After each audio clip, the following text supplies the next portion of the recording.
Creepy guy, basement windows, dead woman. When I was about 13 years old, this nice family moved out of their house in the Prescott Country Club, just down the block from my family. Eventually, a strange guy moved in, and the condition of the property rapidly deteriorated.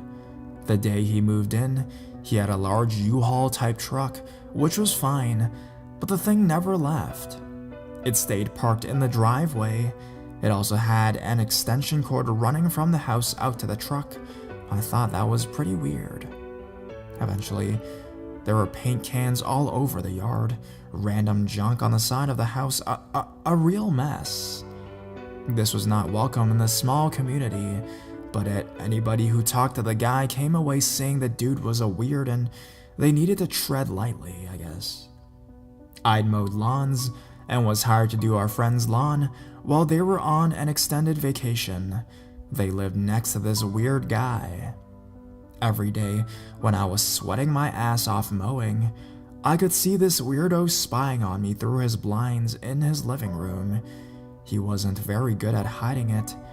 Every single day. I kept looking back at him and giving him weird looks, hoping he'd knock it off and stop that. Well, fast forward 2 years and my family is watching the 5 p.m. news while we eat dinner, and they start reporting on a developing case where a woman's frozen body was found inside in a freezer inside a Ryder truck. They showed the house, and we all went silent and stopped chewing. I ran outside and looked down the street, and sure enough, every news agency in the state had a truck parked in the street.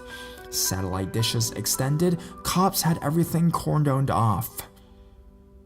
This guy had abducted a 23-year-old woman on a Los Angeles freeway, raped, murdered, and then stored her dead body in a freezer, which eventually went into the truck and was driven to Arizona, where he moved next door to his mother, who, of course, had no idea.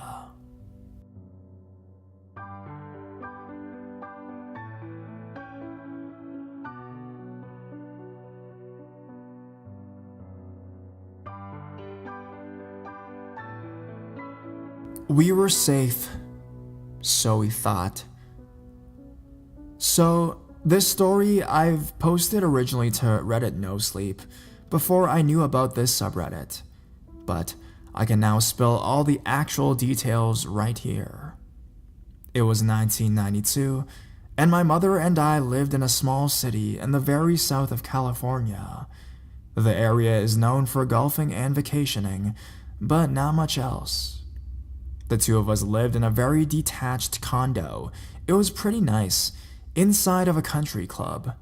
There were security guards who patrolled all of the time, and one in particular who was assigned to our area that I'll call Nick. Nick was an older man, maybe in his late 50s, dyed brown hair with a requisite mustache and a bit heavy set. You could tell that being a rent-a-cop was his thing. He loved carrying a taser, cuffs, and a baton, and having the authority to use them. So, Nick would come around each night and took an interest in my mother and myself because we were two lonely females living alone on the side of the property that backed an unfinished housing project. He had a golf cart, which I thought was a pretty cool thing, and on occasion, he would let me ride around with him on his earlier patrols. He was the night watch, I forgot to mention. So, one night, when he had come knocking at the door, my mother had invited him in, which was unusual, and he sat down in our living room.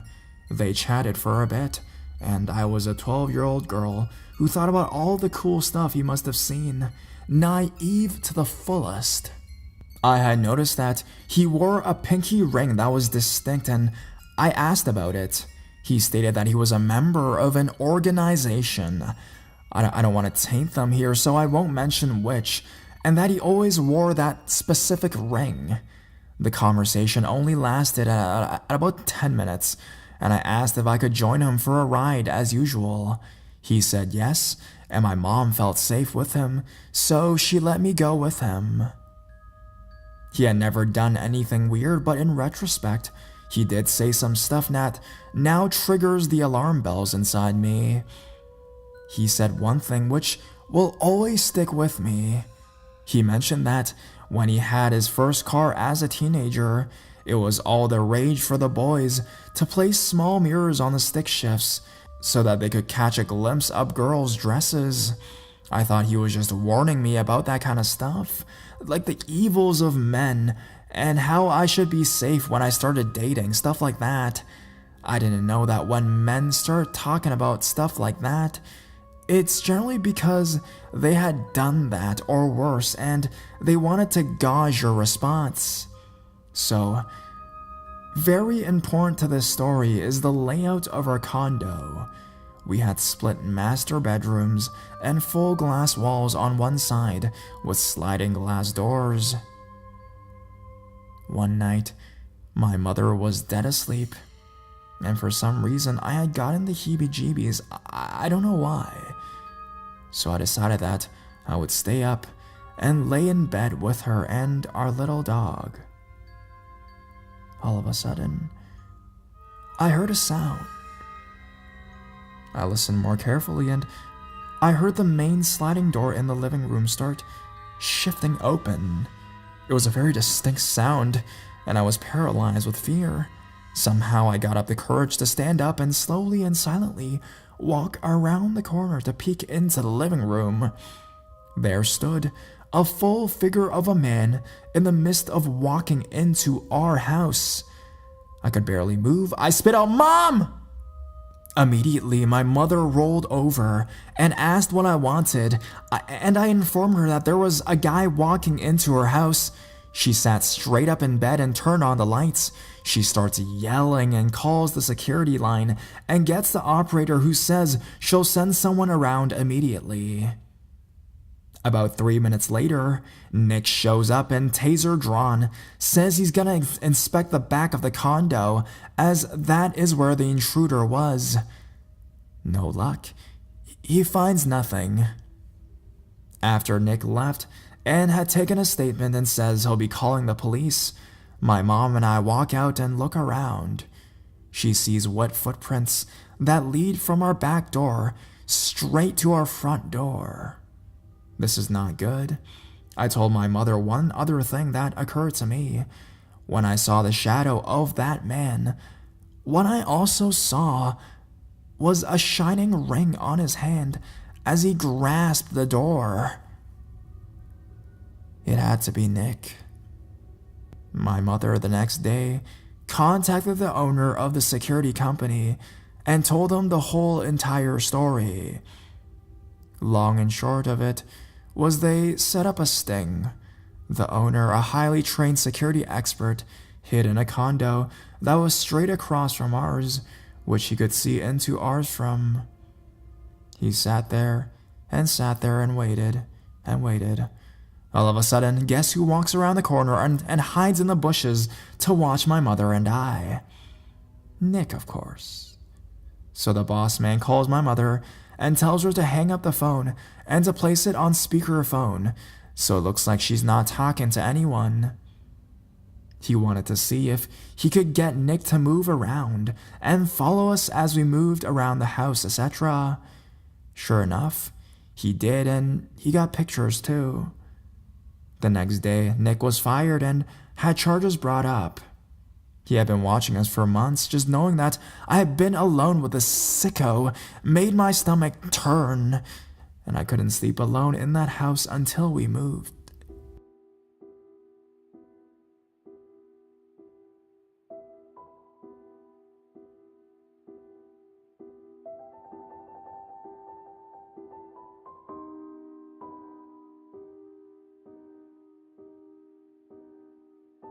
I get really nervous on the phone. Writing this on my cell phone, so I'll apologize in advance for any errors. I'm a 24-year-old female now. This happened when I was around 16 to 17 years young. My friends and I would go to this country dance club called the Country Barn, way out down a back road, which was somewhat popular considering I'm from a small town. The Country Barn was more populated with adults trying to relive their glory days though. Anyways, my friends and I would always go there just to dance, act goofy, play pool, and just have fun. When slow songs would come on, all the guys would ask all the ladies for a dance. It was pretty adorable. It was locally owned by an older couple who were extremely nice and good Christians. They had a son who was about 26 years old. If I remember correctly, his name was David. He would never ask anyone to dance and would occasionally play with the band playing his guitar. After about 5 visits to the Country Barn, my friends and I noticed that David would watch our group dance. Near the end of the night, at the last slow song, David approached me and asked for the last dance. My friends were all giggling because they thought David was the cutest thing they'd ever seen, so I accepted. Before I left, he asked me if he could call me, so I gave him my number. Stupid me. About a week later, my best friend Bethany and I are at my house, and it's around 3 a.m. in the morning. We were having a sleepover and just talking when my cell phone rings. Odd enough at 3 a.m., but I answer it anyways. Hello? Nothing. So I hang up.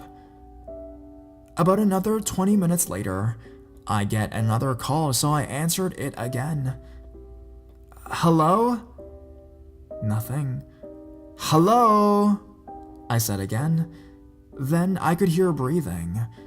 I look at my friend and put it on speaker and say, "Hello, I can hear you breathing?" And then Bethany and I both hear a moan. Disgusted, I hung up. Over the course of the next 2 weeks, I keep getting calls or random voicemails like that and just ignored it out of disgust, hoping they'll eventually just stop. That weekend, my friends and I go to the Country Barn to have fun again. David sees us come in and smiles and walks towards us. As soon as he approaches us, he smiles and says, "Hey, Tiffany, I've enjoyed talking to you on the phone." Weird. I haven't talked to David on the phone, and I tell him so. I've never talked to him. "No, you have. I just don't say much because I get nervous on the phone. Anyways, I love the sound of your voice though." Okay, so I say, "That's been you calling me from 3 to 7 a.m. in the morning?" And he smiles and nods like it's the most normal thing ever. At this point, my friends are walking to the pool table because they're feeling kinda, awkward. "Thanks, ladies, I'm feeling peachy right now, don't worry." So I politely tell him, "David, I don't think we should talk on the phone anymore. It makes me uncomfortable." All of a sudden, he looks extremely pissed off and walks away while saying, "Well, fuck you then, bitch!" Okay. That's enough Country Barn for the rest of my life. So I round up the ladies and take them all home but Bethany. Bethany practically lived at my house back then. School nights and weekends, she was always there. About 4 nights after Country Barn incident, on a Wednesday, we were getting ready for sleep since we had school in the morning. After I turn my bedroom light off and crawl in bed, or jump in is more like considering I'm terrified of the dark, my phone rings again, so I answer it as usual with a hello. Nothing, but the number was familiar as my creepy caller David, so I put it on speaker and say, "David, this isn't funny, please stop calling me." And then Bethany and I both look at each other with disgust as we hear a woman moaning, saying things like, "Oh, fuck me harder. "Oh, David. Ew." So I hang up and try my best to sleep. Calls like that happen nearly every weekend for about 4 weeks in a row. I stupidly ignore them yet again, hoping they'll stop on their own. About 3 weeks after that last call, my friends are begging me to take them back to the country barn. I obviously said no multiple times, but gave in once Bethany suggested that, since the call stopped, David must be out of town, right? Teenage logic, it's the best. So, as we get to the country barn, there's no sign of David at all. Great. Awesome. So my friends and I play a game of pool. It was all so relaxing. As we're finishing up, David walks in with a very petite girl who looks like she's never seen a cheeseburger in her life. Poor girl also had a bruised cheek and a black eye as well. My friends and I just decide to avoid him the rest of the night, and that we should leave if he approached us again. Halfway through the night, the girl who came in with David approaches me as I'm getting a Mountain Dew from the concession stand. "Hey, I'm Brittany." "Hi there, I'm Tiffany." "I know. David has told me all about you. He's mine now, so stay away from him. And stop trying to break us up or I'll beat your ugly ass, bitch." This did not set well with me for multiple reasons. One, she looks like she's 10 years old now that she's closer. Two, I haven't been trying to do anything involving David. And three, I don't take well being threatened. So I replied, "I never talked to David. He's too old for me, and he's batshit crazy in my opinion, okay?" "Yeah, well, I'm 14 and gave him my virginity, so I'll be damned if some old woman will take him away from me." "I'm only 16 to 17, okay?" So I say, "Well, it looks like you're also batshit crazy as well. Have a nice life." And walked away to round up my girls and get the hell out of there.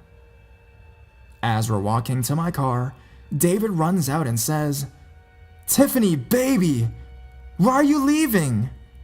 Brittany's just jealous because I love you more. Just ignore her, sweetheart." Yuck. Okay, just yuck. I get in my car, lock the doors, and leave. When I get home, I tell my dad everything. He's a little pissed at me for talking to a 26-year-old guy, but more pissed off at David and worried for the crazy little 14-year-old girl. Turns out, my dad knew the owners pretty well and went to their house to have a talk with them. David had been living in one of their rental homes for a few months, and a runaway, Tiffany, was living in the basement without anyone's knowledge but David. David's family paid the little girl's mother a whole bunch of money to keep it quiet, which she accepted, I suppose, since I've never seen any news articles about it.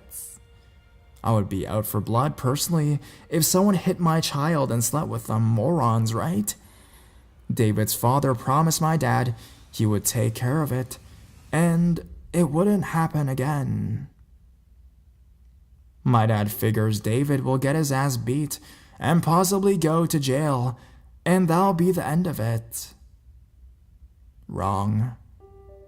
David got to go to Europe for a year on mommy and daddy's dime, so he wouldn't cause any more trouble as per se. It's been so long since then.